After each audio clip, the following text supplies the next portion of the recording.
प्रेक्षकाच्या आशीर्वादाने सगळ्याचे बैल आपल्याला आणि आपण कसं आहे दुसऱ्याचा बैल पळतोय त्यात समाधान मानायचं. त्या बैलापासून शेटला नाद लागला आणि तिथने आमचं हे जे रुटीन भावांचं बसलं ते आपलं चांगलं हे बी नाही म्हणलं ना डायरेक्ट आज तागात अजून कोणाचं घडलं बी नसेल की व्यवहार कराय स्वतः मालकाने सांगितले की बैल पायला भरून मी तिथे घेऊन येतो, पसंत पडल्यानंतर व्यवहार करा. की आम्ही त्यांना मी म्हणलं की तुम्ही असं पैसे वाढवून मागताल तर त्यांनी आम्ही पैसे वाढवून मागणार, तुम्हाला बैल घेतला तुम्हीच, तर तुम्हाला बैल नाही तर बाकी कोणाला बैल देणार नाही. पैशाला किंमत नाही. जसं आता जर हे केलं नाही, ही जी वस्तू आहे ही वस्तू पैसा जातो आणि वस्तू हालत नाही. वस्तू जागेवर राहिली माणसानं बघितल्या तर समाधान होतं.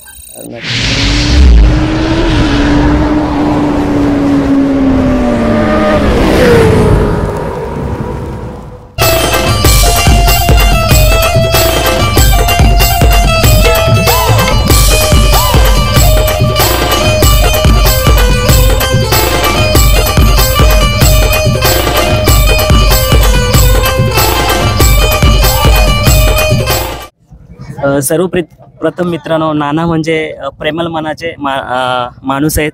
कधी नाही कोणाला बोलत नाही आणि त्यांचा स्वभाव सर्वांनाच माहिती आहे. आणि बैलगाडा क्षेत्रातील एक देवमाणूसच नानाला म्हटलं जातं. नानाचं जिथे जिथे नाव येतं ना तिथे प्रेक्षक कुठे चाहते कमी नाहीत. आणि मी तर नेहमीच म्हणतो नाना, तुमच्या हातामध्ये ना जादू आहे. जो कोणी तुमच्या भावनेला बैल आहे ना तो कामगिरी करूनच जातो. आणि बरेच दिवस तुम्ही वाट पाहत होते एखादा चांगला बैल आपल्या दावणीला यावा आणि दादांच्या कृपेमध्ये तेजासारखा बैल आपल्या दावणीला आला. काय म्हणणार? त्यांनी प्रेक्षकाच्या आशीर्वादाने सगळ्याचे बैल आपल्याला आणि आपण कसं आहे दुसऱ्याचा बैल पळतोय त्यात समाधान मानायचं, नंतर आपलाच पळायला पाहिजे. मी त्यात समाधान यश येत नाही. ते नक्कीच आज खरंच म्हणजे 1001 गाडीमध्ये गट पास केला, सेमी पास केला आणि फायनलला सुद्धा म्हणजे अशी ताटातुटीची लढत झाली. म्हणजे असं वाटतं की प्रथम क्रमांकच झाला असता, एवढी गाडी चांगली पळाली. काय बोलाल? पण आपल्या हरण्याचा प्रथम क्रमांक आला आणि आपला तेजाचा दुसरा क्रमांक आला. ते बी आपलाच बैल आहे, त्याचं काय नाही आपल्याला म्हणजे नाराज व्हायचं नाही. कारण का ते बैल आपले नंदी पाळणार आहे ते आपलंच आहे. सर्व नंदी आपलंच आहेत. कोणतरी एक करणार आहे, कोणतरी हारणार, कोणतरी जितणार. त्याचं काय हार जित आहे. नक्कीच आज दोन्ही आवडीची बैल होते. आपला स्वतःचा घरचा तेजा आणि त्याच्यानंतर आपला मिलिंद शेठ पाटील यांचा भुंगा. आज सेमीला सुद्धा तुम्ही त्यांची गाडी पळवली गट आणि आज फायनलला असं झालं की दोन्ही गाड्या एकसाथ, दोन्ही गाडीवरती तुम्ही बसू शकत नाही. कसं वाटतं जेव्हा अशी सिच्युएशन येते तेव्हा? नाही आता कसं मुश्रीफ लागले म्हणून नाही तर मुश्रीफ असता म्हणजे मग नाही एवढं टेन्शन येत. मुश्रीफ त्यात सनी पडला होता, सनीला पहिल्या गटाला लागलं होतं. दादा सर्वप्रथम तुमचं नाव सांगा. माझं नाव ज्ञानेश्वर नारायणराव कणखुले.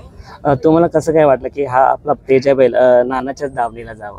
नाना दावणीला म्हणजे का नानाचं एवढं नाव आहे ते, आणि आम्ही इतक्या लांबून बैलाचं नाव करू शकत नव्हतो.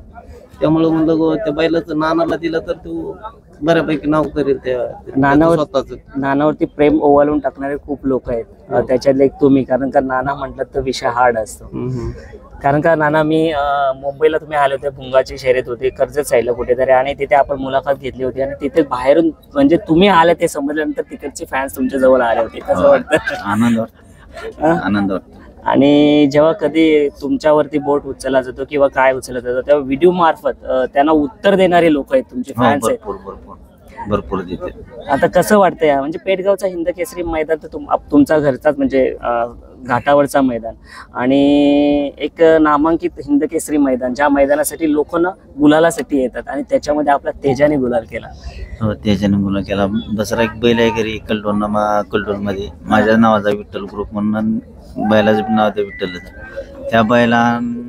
त्या बैलापासून शेटला नाद लागला आणि तिथने आमचं हे जे रुटीन भावांचं बसलं ते आपलं चांगलं हे बी नाही म्हणलं ना डायरेक्ट आज तागात अजून कोणाचं घडलं बी नसेल की व्यवहार कराय स्वतः मालकाने सांगितले की बैल पायला भरून मी तिथे घेऊन येतो, पसंत पडल्यानंतर व्यवहार करा. की आम्ही त्यांना मी म्हणलं की तुम्ही असं पैसे वाढवून मागताल तर त्यांनी आम्ही पैसे वाढवून मागणार, तुम्हाला बैल घेतला तुम्हीच, तर तुम्हाला बैल नाही तर बाकी कोणाला बैल देणार नाही. तुमचं असं भरपूर चर्चा येत होते नवीन खरेदी नवीन आणखीन करणार, पण आता तुमचा कुठं शोध कुठे थांबला का या तेजा लावणीला आल्यापासून? कारण जेव्हा तो तेजा आल्यापासून गुलाला तसं नाव करतोय, आता कुठेतरी शोध थांबलाय का असं वाटतंय का? अजून बैल घेणार, अजून बैल घेणार म्हणजे इच्छा आहेच, म्हणजे टॉपचा नंदी अजून घडवणारच. काय बोलाल आता भुंगा आणि तेजा आता असंच केलं पुतप्रेश विचारतो, कधी मिलिंद शेठ पाटील बोलतील का, म्हणजे तेजा आणि भुंगा कधी 3 फेऱ्याला? नाही, ही बैल काय कधी आपल्या मनाला आली गेली त्या दिवशी आपण हाणू शकतो. ही बैल काय घरचीच आहे ती, पण कसं आहे पुढचं पैर झालं आपण त्या माणसाने नाही म्हणू शकत नाही, फसवू शकत नाही. नक्कीच नाना, या बैलगाडा क्षेत्रामध्ये मैत्री खूप घट्ट होते आणि तुमची आणि मिलिंद शेठ पाटीलची कशी काय मैत्री म्हणजे घट्ट झाली जरा सांगावं. मी आमच्याकडे ज्यावेळेस सर्जा माझ्या पैसे होता त्यावेळेस त्यांची ना आमची शर्यत झाली होती. हा. सुंदर त्यांच्याकडे गेलता बघा, सुंदर पळाला होता. तिथनं जी आमची मैत्री झाली ती झालीच त्यावेळेस सर्व होतं. आणि मुंबईमध्ये जर शर्यती असतील आणि एखादी मोठी शर्यत असेल तर तुम्हाला ते आवर्जून घेऊन येणारच आणि तुम्हाला फोन करणार. त्यांचा फोन आला की मी नाही म्हणतच नाही, येतो म्हणून सांगतो. काही काम असलं तरी जातो मी.